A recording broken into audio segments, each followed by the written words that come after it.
attirer des clients de son restaurant. Mais comme Roman, il nous a tellement bien expliqué déjà la difficulté ou avantage déjà d'arriver jusqu'ici. Déjà, on arrive jusqu'ici, on est fatigué, on n'a plus rien envie de faire. Mais la différence, c'est ça. C'est le là qui a motivation, savoir-faire, et lui, il va attirer la clientèle. Parce qu'on est motivé, on croit à notre projet. Et puis, comment attirer la clientèle? Ben, je pense, moi, je n'ai pas la formule magique. Chacun, il fait comme lui, il est sent, par rapport à son établissement, par rapport à ses qualités et compétences. Là, je vais mettre juste quelques points que moi, j'ai choisi par rapport à mon vécu. Donc, mais ne vous pas dire que c'est... Peut-être que vous allez vous reconnaître un peu, mais ne vous pas dire que ça fonctionne dans tous les établissements. Au moins, j'ai mis les bases. Déjà, on commence par les bases. La base dans un restaurant, c'est quoi? L'accueil. Eh bien, si on l'accueil, c'est-à-dire les clients, ils arrivent, ils mangent, ils partent. C'est l'accueil, la totalité. On imagine maintenant, on arrive dans un restaurant, qu'est-ce qu'on a envie? Au restaurant, on va déjà pour manger. Donc, des produits de qualité. On mange parce qu'on mange quelque chose qu'on ne peut pas avoir à la maison, ou on va aller au restaurant chercher la vie sociale un peu différente. L'accueil avec un patron ou la personne qui nous sert agréable. Maintenant, ben, si la personne qui nous sert n'est pas agréable, elle vient, elle met ses mains derrière, ça, je n'accepte pas. Ou il tient le mur, très facile, c'est très souvent, mais qu'est-ce qu'on fait? Ou on rentre, il ne nous fait même pas, il ne nous remarque pas du tout. Donc, malheureusement, ben, à 80% des restaurants que j'ai visités, ça se passe comme ça. Et donc, ça, c'est ça, je pense, là, on ne discute même pas. Ça, c'est la base. Tous les restaurateurs doivent, ou ils sont obligés d'adapter, mais pas ils doivent, ils sont obligés. Et puis surtout, la propreté d'un établissement. Moi, je prends très souvent la propreté d'un établissement dans les toilettes. Si un toilette il est propre, je mange. Si un toilette n'est pas propre, donc la cuisine n'est pas aussi propre comme on croit. Peut-être c'est cliché, mais je ne sais pas.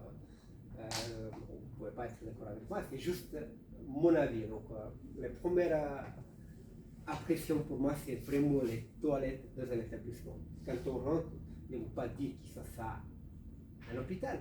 Au moins arrangé, qu'il n'y a pas de papiers partout. On va, la personne, il nettoie. Et puis après, justement, Roman qui disait avoir un bon emplacement selon les concepts. Justement, tu viens de dire avoir vraiment un emplacement où il y a les piétons, où on peut marcher, mais l'endroit, les concepts, il doit aller avec l'endroit. Donc on ne peut pas faire maintenant la cuisine gastronomique dans un endroit où il y a les travailleurs, dans les chantiers, où ce n'est pas les mêmes besoins. Donc vraiment adapter à son concept, aux réels besoins de l'endroit, ou une autre chose, nous avons vraiment un concept unique et on peut attirer les gens. Ça c'est différent. Au McDo, où on veut, bah, les gens y vont parce qu'ils connaissent. Donc j'ai mis un peu, c'est rigolo, donc une map et puis on cherche où est-ce qu'on est.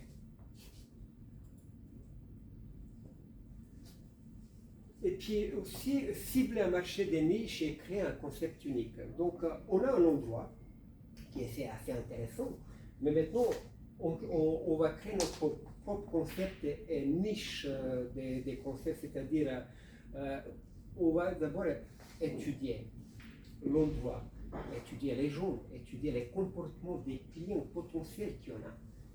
Donc chez vous, vous avez beaucoup de bureaux. Donc, si on s'adaptait une offre à leurs besoins, c'est des gens qui sont assis, je crois qu'il y a pas mal de femmes.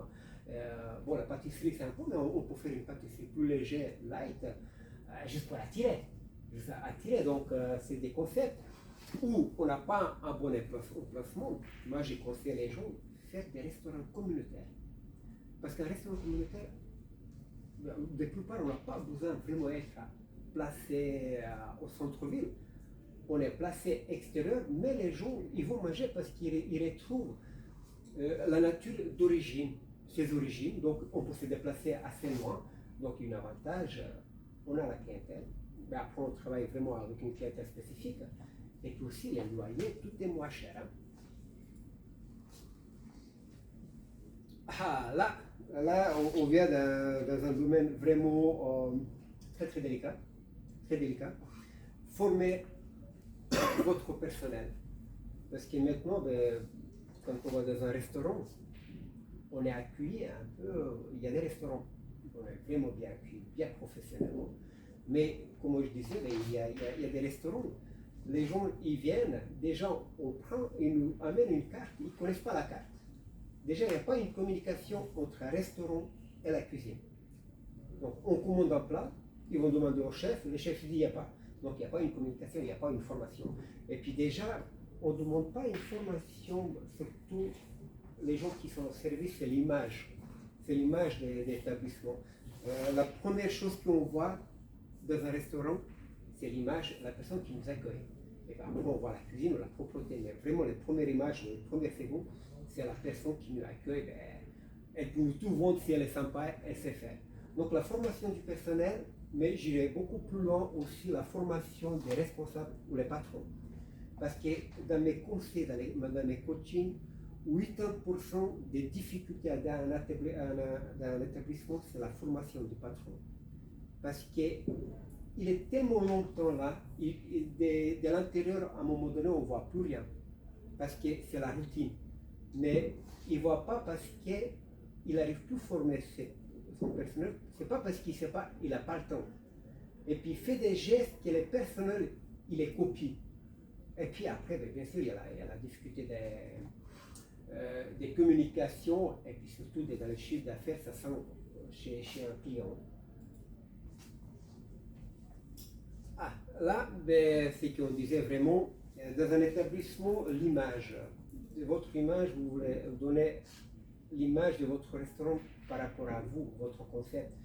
Pourquoi ne pas faire à tenue, ne pas dire que vous devez mettre comme ça en tenue, mais vraiment quelque chose de tenue qui va avec votre concept, qui va avec l'emploi. Vraiment, par exemple, si c'est un restaurant italien, mettez-vous, si c'est un italien, ses origines italiennes. S'il vient du Balkan, qu'il met ses origines du Balkan. Mais il faut mettre un uniforme. Il faut mettre un uniforme parce que l'uniforme, quand même, c'est la propreté. Et puis l'image, et puis on sait qui fait quoi.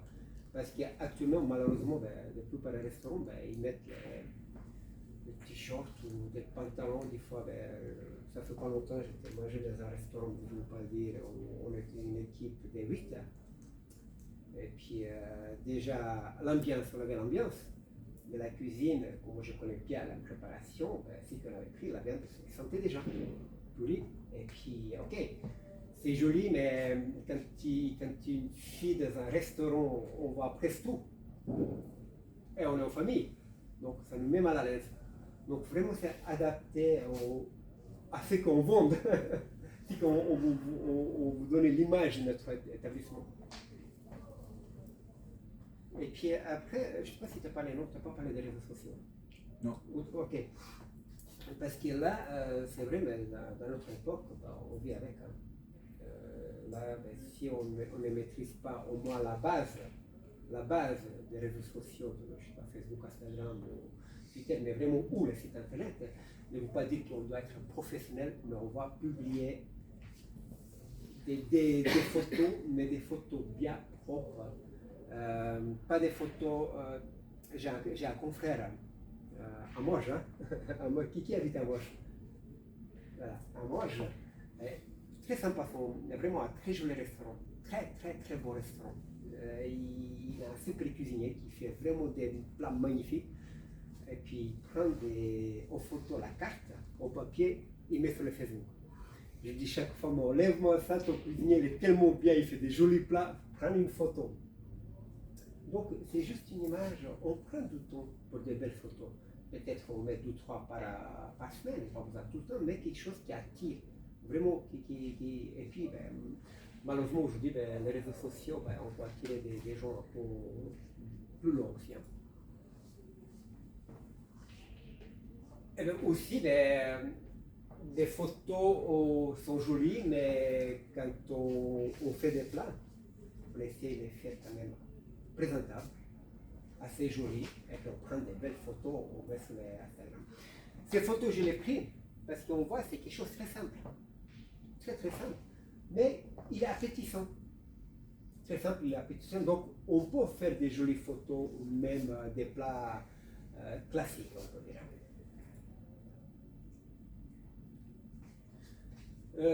Renouveler la carte et faire des plats de saison, parce que dans un établissement, ceux qui fonctionnent bien, ils renouvellent la carte tous les 3 mois.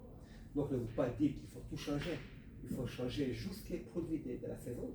Donc si on peut travailler des produits de saison, produits frais, donc on peut les travailler déjà plus facilement et puis moins cher que des produits surgelés, on garde en stock, donc l'argent qui traîne.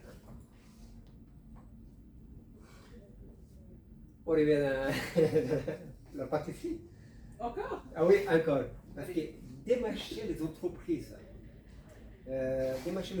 mais j'essaie, il faut avoir un caractère pour ça. Il faut oser aller vers les gens. Il ne faut pas avoir peur. C'est très facile, maintenant, on voit un mail. Mais les mails, ils passent dans les spams, mais les gens ne les lisent pas, donc ce n'est pas vraiment très intéressant. Ce que moi je fais, quand je conseille les gens, je prends les menus du jour, je les élabore déjà avec les chefs, toujours. Donc, et ce que je fais porte à porte, dans tous les établissements. Et puis, je les pose, je discute, et puis je demande chaque fois un peu, je prends la température, ce qu'ils veulent, ce qu'ils cherchent. Parce que c'est beaucoup plus facile, mais au rayon des 500 mètres, il n'y a pas besoin d'aller très très loin. Et puis vous verrez, vous serez surpris la réaction des gens qu'ils ont, parce qu'ils n'ont plus l'habitude d'avoir des gens chez eux.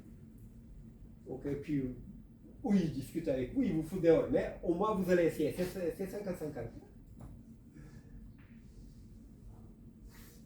Ça c'est assez intéressant parce que quand j'avais mes établissements, j'ai sponsorisé à l'EPFL, j'ai sponsorisé toutes les associations possibles.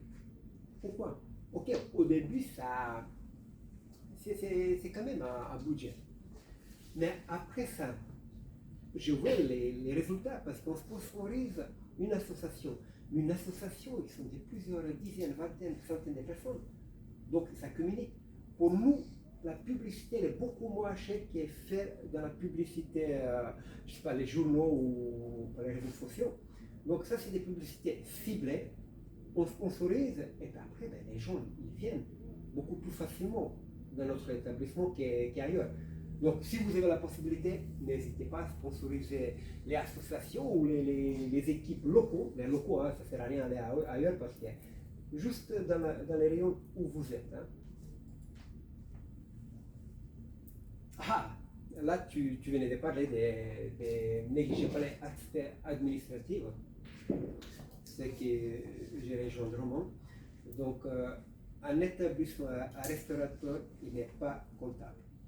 Donc, on aime bien travailler, on aime bien créer, mais la seule chose qui nous embête, 89%, c'est la comptabilité. Et là, il y a un vrai risque.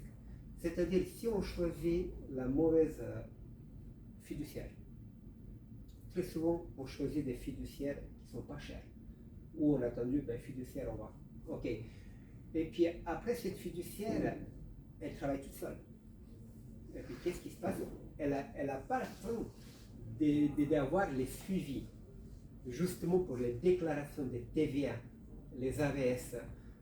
Après, donc, s'ils ne sont pas déclarés, ou la fiduciaire ne nous a pas averti, attention, il y a des factures à suivre. Justement, tu disais, après 3 mois, il y a 15, 20 ou 30 000 francs qu'il faut payer entre la TVA, AVS et toutes ces déclarations. Donc vraiment attention, la fiduciaire qui en prend. Vraiment très très important. Et quels sont les conseils? Donc entourez-vous des vrais professionnels. Et puis après, au travers de la fiduciaire, si c'est une vraie fiduciaire, elle va vous vraiment expliquer les assurances au début, quelles sont les assurances nécessaires. Il ne faut pas vous assurer trop, et puis après on aura problème des paiements, des cash. Donc vraiment faites attention avec les assurances. Prenez uniquement nécessaire pour un établissement ou un indépendant. Parce que très souvent, on prend les assurances parce qu'un bon vendeur, il va nous tout vendre parce qu'on ne sait pas. On ne sait pas. Donc Et puis après, TVA, ce qui juste Roman il a dit, donc il y a plusieurs taux de TVA. Dans l'établissement, il faut voir quel taux de TVA ça vous convient, mais selon votre établissement, selon les chiffres d'affaires et ce que vous achetez. Si c'est un taux fixe ou un taux variable, ça dépend de votre établissement. Et puis surtout, là, je reviens de la fiduciaire. Imaginons, la fiduciaire, elle ne fait pas la déclaration de TVA, ou elle est en retard. Donc c'est vous qui vous payez les amendes. Et puis là, ils y vont tout de suite. Hein. Ils y vont. Et puis sinon, la taxation d'office, je ne sais pas si vous avez eu déjà la taxation d'office de TVA. Non, j'espère que vous n'allez jamais l'avoir. Hein. Parce que là, ils taxent. Ils taxent. Et puis après, bon, ça tourne toujours dans la même histoire. Et puis on est toujours sur le dossier par rapport à ça. Donc on va également AVS. AVS, c'est vraiment un des points les plus importants de nos sociétés, parce que là, la fiduciaire aussi, si elle ne fait pas son travail, mais c'est vous êtes fautif.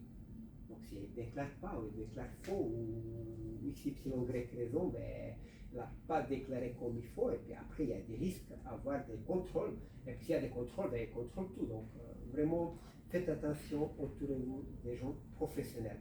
Même un peu plus cher, mais des vrais gens professionnels. Une fiduciaire où il y a un téléphone, vous pouvez téléphoner pour vous répondre. Pas une fiduciaire qui vous n'arrivez pas à la rejoindre parce qu'elle travaille à côté.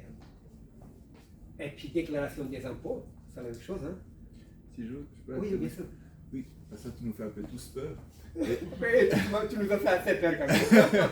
Non, mais si vous faites un bon business plan, dans le business plan, vous voyez en fait dans votre secteur d'activité ce que la TVA va représenter en termes de pourcentage de votre chiffre d'affaires et par exemple AVS, LPP, impôts aussi.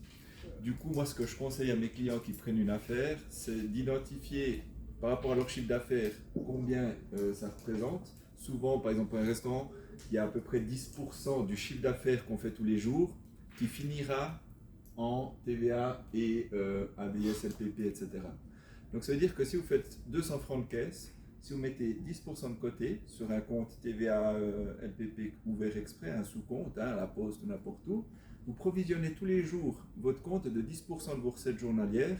Le jour où vous avez la facture TVA qui vient ou la facture des charges sociales qui vient, ben, vous avez juste à puiser dans ce compte, puis il n'y a pas de souci, et puis on est tranquille, puis la vie est belle. Voilà. On peut aussi être sa meilleure fiduciaire et pas seulement compter. Le secret pour ne pas se planter dans l'indépendance, c'est de bien gérer son affaire. Et puis il y a des petits outils très simples comme ça. Tu m'as pris les mots dans la bouche parce que justement je voulais revenir sur le business plan. Voilà, exactement. Parce que l'importance d'avoir tout bien géré depuis au début. Oui. Voilà, justement, depuis au début, oui. L'importance de tout faire depuis au début. Parce qu'on ne peut pas construire une maison par la fumée. Donc on construit vraiment. Par les fondations. Voilà, exactement. Donc, et justement, mais merci. Ah non, je ne savais pas que tu allais le dire. Mais on n'a pas préparé ensemble. Hein. Pas du tout. Ah, je commence à avoir peur avec tout ça. Ouais. Et puis encore, j'ai oublié. Les crédits leasing. Je pense vraiment qu'il est bien placé pour expliquer à combien de crédits il vous faut pour un fonds de roulement, mais pas un crédit pour acheter une voiture qui va frimer. Donc je pense vraiment quelque chose qui va nous apporter au début. Parce que c'est très souvent les restaurateurs. On est comme ça. Hein. Je l'ai fait déjà. Donc. La première chose, on prend les grosses voitures. Je ne sais pas pourquoi, mais on aime bien. Je ne sais pas du tout pourquoi on aime bien. Si on a les chiffres d'affaires, ça va. Mais si on n'a pas de chiffres d'affaires, c'est un charge. Donc faites attention au crédit et leasing des véhicules. Tu veux un leasing? Non, mais j'ai une question par rapport à ça du coup. Est-ce que la voiture doit être en lien avec l'activité? Si c'est aux sociétés, genre moi si j'ai un bar et je veux m'acheter une Porsche, est-ce que je peux le faire ou est-ce qu'il y a un lien d'utilité ou je sais pas? Oui. Alors en fait, je peux répondre en fait. Oui, bien sûr. Oui, d'accord. Alors j'ai déjà eu le cas où quand j'avais ma fiduciaire, où j'avais un tenancier de bar qui avait une voiture à 150 000 francs. Donc en fait les impôts eux, ils vont considérer que pour aller faire des courses chez Prodega ou Allegro, une voiture jusqu'à maximum 50 000 suffit. Et donc, en fin de compte, le leasing, ils vont faire, si tu prends une voiture vraiment beaucoup plus chère, ils vont s'arrêter à une valeur de 50 000, donc proportionnellement, qui seront déductibles. Et- oui, pardon? Pardon? Je dis les salauds. Oui. Non, enfin voilà. Par contre, pour peut-être d'autres activités, moi je vois pas des activités où il y aurait vraiment besoin d'une voiture hyper chère, mais voilà. Ouais, pour répondre à cette question-là, les impôts ne sont pas non plus dupes. Ouais, donc ils mettent cette limite. Ouais. Peut-être, je ne sais pas si on a un fonds d'investissement ou autre et que l'image est importante. Oui, voilà, ça par exemple, complètement. Là, je pense qu'ils toléreraient une voiture plus luxueuse, ouais, complètement. Au lieu de débarquer en Porsche, on fait 500, c'est sûr. Oui, c'est clair, ouais, si on veut confier. Si on veut motiver quelqu'un à nous confier 3 millions de gestion d'argent, c'est vrai qu'on ne peut pas débarquer en Fiat Punto, hein, même si j'ai rien contre les Fiat Punto. Mais là, comme on a des restaurants, donc, Oui. des petits et moyens. Oui. Non, c'est je fais une petite caricature de ça, Mhm. mais c'est du réel. C'est vraiment, ça se passe comme ça. Donc, si on peut éviter des choses inutiles au début, après, bien sûr, on peut se permettre. Pourquoi pas? Et pour pouvoir déduire son véhicule, il faut avoir une SARL ou une SA. Aussi en parenthèse. Si vous êtes en réseau individuel, ils vont considérer que le véhicule il est prioritairement privé. Et en fin de compte, vous pourrez déduire un petit peu, mais beaucoup moins, parce que quand vous avez une SARL ou une SA, ils considèrent que la voiture appartient à la société. Et c'est l'effet inverse, ça veut dire qu'ils vont vous incomber une part privée d'utilisation, mais ils ne vont pas considérer qu'elle est privée et que vous l'utilisez aussi pour le commerce. On peut déduire plus si vous êtes en société que si vous êtes en nom propre. Et si la voiture, elle est, je m'excuse, si Oui. la voiture, elle est à notre nom, genre si moi, elle est à mon nom, Oui, mais que j'ai mis ça, RL, Oui. si je l'utilise pour l'entreprise, mais qu'elle est à mon nom parce que juste c'est ma voiture, oui. est-ce que ça marche? En théorie, vous devriez la mettre en pratique, si une fois vous avez un contrôle ou quoi que ce soit, puis vous déduisez par exemple votre essence ou si vous la mettez au nom de la société, c'est ce qui est un gros avantage, hein, vous pouvez tout déduire. Vous pouvez mettre la petite étiquette là qui vous permet d'aller sur les autoroutes, vous pouvez la déduire, vos services, vos pneus, tout, l'essence. Et puis ils vont simplement considérer que vous l'utilisez aussi à titre privé et vous augmentez peut-être de 4-5 000 francs vos revenus à titre privé dans votre déclaration d'impôt, parce que vous n'avez pas cette charge de véhicule. Mais tout le reste, souvent on est gagnant à ce qu'elle soit dans la société. Par contre, ça veut aussi dire que si un jour vous vendez votre société, ben votre véhicule part avec. Ou alors, vous pouvez enlever la voiture juste avant la vente et puis pour un franc symbolique, puis ça va très bien aussi. Merci. Ça fait peur, mais c'est la réalité, hein, malheureusement. Et puis là, restaurant éco-responsabilité, c'est la nouvelle tendance qui va venir plus en plus, hein, plus en plus. Donc, réduire les impacts du CO2. Et puis là, adopter l'écologie dans votre restaurant, ça peut être aussi assez intéressant, attirer une clientèle différente. Donc, produits locaux, si il y a possibilité. C'est vrai, il y a une certaine organisation, mais c'est faisable. Hein. C'est faisable, et puis ça sera pas mal du tout pour l'image des restaurants, un peu différente. Donc, si on vraiment fait quelque chose de différent, de ne pas copier tout le monde, chacun il doit avoir sa propre personnalité au restaurant. On est tous différents. Donc, le restaurant il doit être différent aussi. Pas un clou de tous les restaurants, mais c'est la personne qui gère, c'est elle qui fait la différence. Et puis après, une autre, c'est la certification des qualités ISO 22000. C'est assez intéressant, c'est des certifications qui a quelques grands hôtels qu'ils ont, mais pas beaucoup de restaurants. Et puis ça peut être avec 10-15 000 francs, on passe complètement dans un autre niveau. C'est-à-dire, on n'a pas de concurrence. Donc, si moi je vois quelqu'un qui a une certification avant 2000, je vais manger chez lui parce qu'il a des qualités.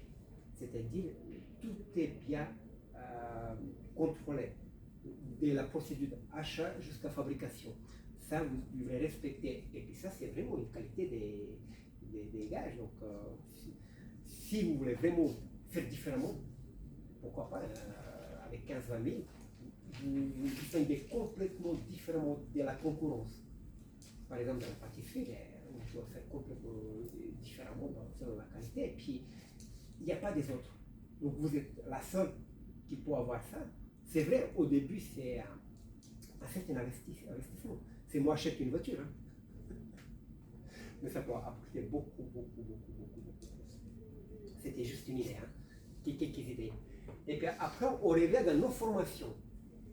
C'est-à-dire, comme on disait, ben, c'est vraiment intéressant d'avoir vraiment du personnel qualifié.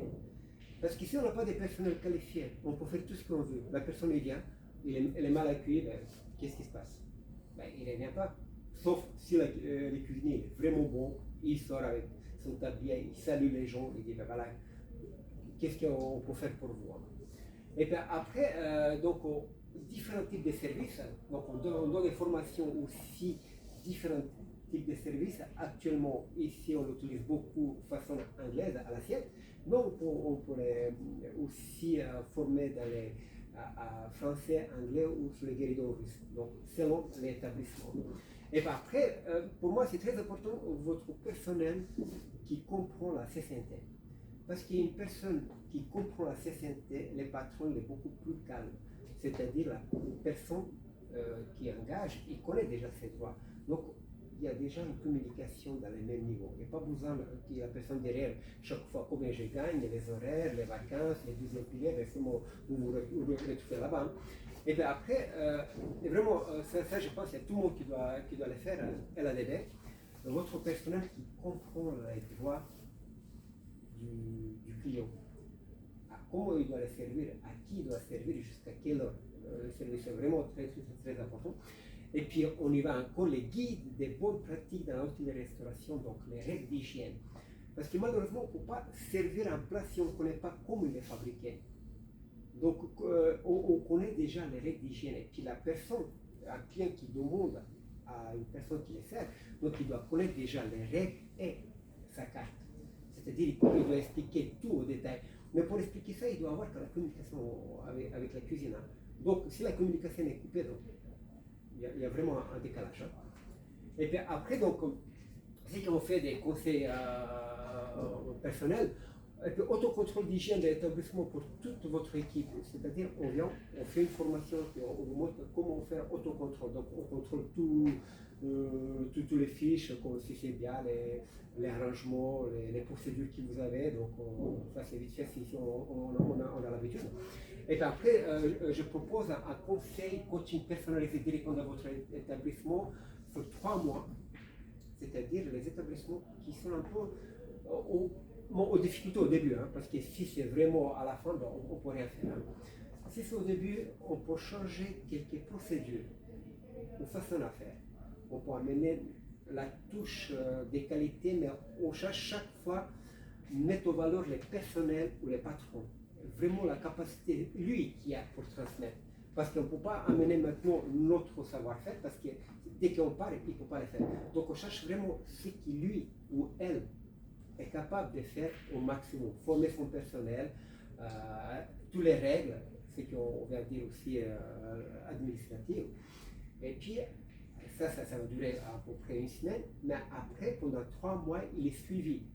Donc on passe dans son établissement une fois par semaine, ou après une fois tous les 2 semaines, mais il est chaque fois suivi. Donc c'est vraiment très important.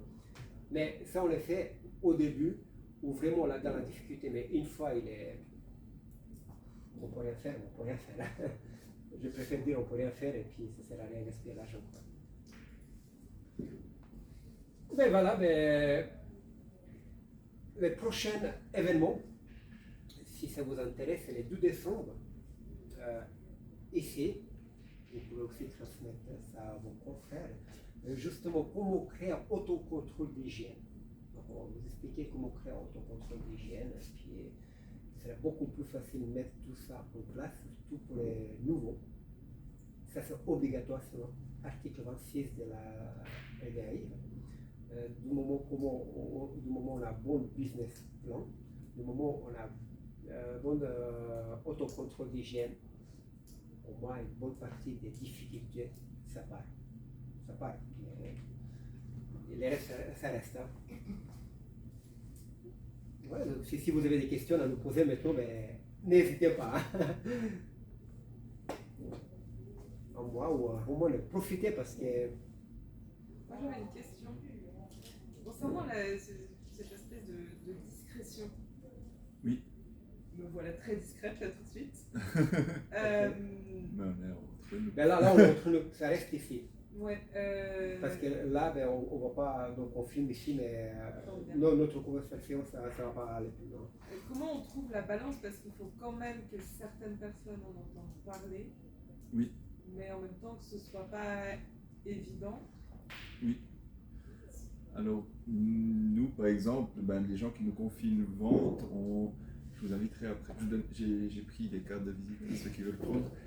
Comme ça, vous pouvez voir sur notre site comment on met les biens. Mais par exemple, si on a un kiosque à vendre à Lausanne, on va mettre joli kiosque bien placé dans un quartier très fréquenté, bon chiffre d'affaires, on va donner quelques renseignements qui donnent envie de nous contacter pour en savoir plus, mais on ne va pas mettre une photo de votre établissement avec le nom de votre établissement puis son adresse. On doit vraiment agir tout au contraire de l'immobilier. Donc c'est dans ce sens-là qu'on est discret. Après, les gens, ils viennent vers nous, on vérifie qu'ils aient les moyens de leurs ambitions, parce qu'il y a des gens qui pensent qu'on peut acquérir un bien sans fonds propres ou autre. On leur explique, on regarde avec eux s'ils sont sérieux ou pas, et ensuite on leur propose votre bien. Et si le client vendeur demande une plus grande discrétion encore, dans certains cas on fait aussi signer des accords de confidentialité avant de parler d'un bien. Ça on ne le fait pas systématiquement, c'est sur demande du patron. On dit au patron, est-ce que vous voulez qu'on fasse signer à chaque fois un accord de confidentialité? Oui, non. Ceux qui le souhaitent, on le fait. Mais après, ça reste vraiment dans un cercle, on va dire, très discret de gens qui cherchent à acheter. Mais il est évident qu'il faut quand même que ces gens-là le sachent. Mais par contre, il ne faut pas que monsieur et madame tout le monde qui surfe sur Internet voient votre nom, votre image, puis votre adresse. Ça, c'est vraiment négatif. Ouais. Juste pour la discrétion, c'est assez rigolo parce que c'était avec ton frère. On était dans une ville. J'étais avec un de mes confrères. Mais moi-même, j'étais obligé d'aller ailleurs. Donc, je peux plus. Oui. Donc, la discrétion, c'était vraiment. Mais moi-même, j'étais obligé avec c'est que lui, et puis c'est tout. Donc, c'est vraiment protéger le monde. Il faut pas oublier qu'après, on doit mettre aussi en avant toute son intimité financière de sa boîte. Ça ne regarde pas tout le monde. Nous, on n'envoie jamais, par exemple, les bilans à un client qui n'a pas déjà visité le bien et dont le patron ne connaît pas. Donc, on visite le bien, le patron connaît le client, on demande au patron est-ce que vous êtes d'accord avec ce client, il a l'air intéressé, qu'on lui envoie les comptes. Et puis après, c'est clair que là, on fait toutes les procédures de confidentialité pour pas qu'il ait le droit de les véhiculer plus loin. Enfin, il y a vraiment tous ces processus qui sont gardés pour pas qu'après votre comptabilité aussi elle se retrouve à gauche, à droite. Ça ne regarde personne d'autre que celui qui s'intéressera à vous acheter, par exemple. Ouais. Je vous rassure, je vends pour faire autre chose. Par exemple, Toujours de la pâtisserie, juste différemment. on vous a déjà donné une idée. J'ai déjà mon idée. Elle est Ne déjà... la dites pas, ne la dites pas. Non, mais non, l'histoire c'est qu'on a. De toute façon, pris... c'est un seul pâtissier, je crois. On risque pas de lui faire concurrence. Là. Non, c'est qu'on a pris Oui. une boutique qui n'a pas de laboratoire. On a un laboratoire qui est excentré. Ah, Oui. ok. Et toute la ça complication. représente un frein. Ouais, toute la On difficulté. n'avait pas forcément évalué à ce point. Ouais, la difficulté d'acheminer. Parce Voilà. qu'il fallait venir avant, on aurait dû faire ça juste il y a une année et demie. Vous savez, j'ai passé Oui. ma patente, on m'a prévenu pour plein de choses, et puis quand on voit un bien qui nous plaît beaucoup, Oui, et ça, bien c'est tout d'un clair. coup on devient tout fou. Et On puis il y a l'appelle plein de des choses qu'on émotions. oublie. Voilà. Ça, c'est On appelle une ça émotion. Oui. Mais entre l'émotion et la réalité, quand même, c'est. Ouais, un Nous, gouffre. comme vous avez pu voir, on ne travaille pas sur l'émotion. Ouais, ben, je sais. Vraiment, Non, je sais. quelque chose concret. Ouais.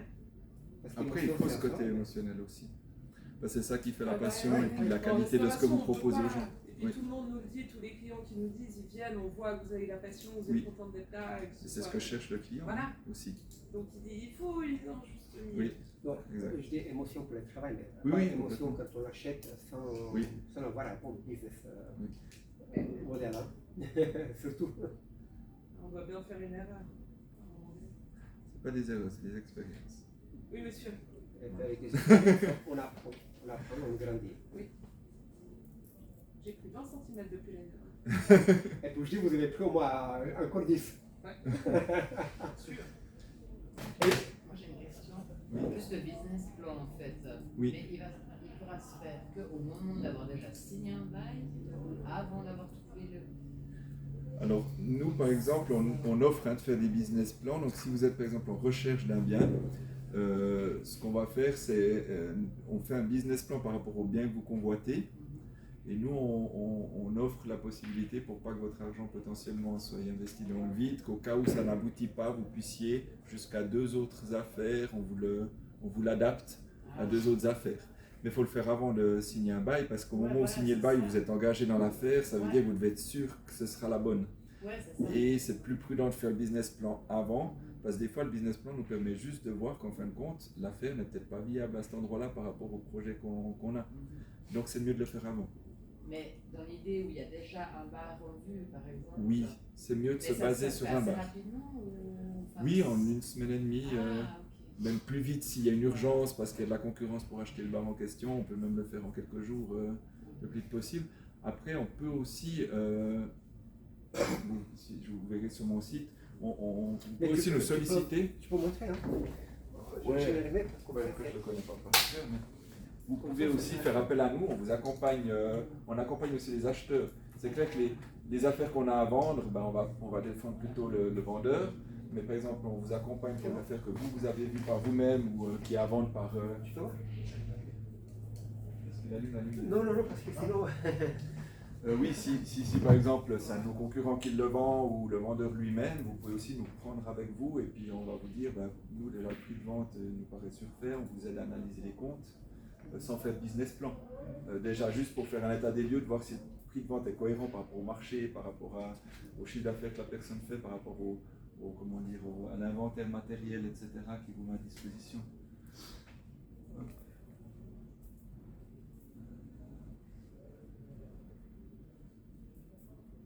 Ah, mais j'ai pas internet. Ok. Il y a du wifi ici. Non, mais écoute, Ah, ici, je suis juste là. Je l'ai mis ici. Tu... Ah, bah, si tu le mets pour les autres. Écoute, sinon je vais sur mon. Bah, je pense que ça peut jouer. C'est quoi? C'est le guest? Ouais. Ah, classe. Je vais m'extraire là en plus. On voit tout hein, derrière. Hein. Magnifique. Top. De toute façon, si je vous laisse ma carte, vous le verrez. Mais...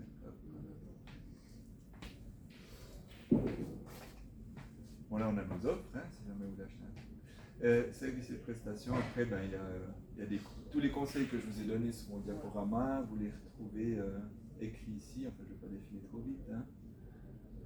Mais il y a les avantages de la reprise, les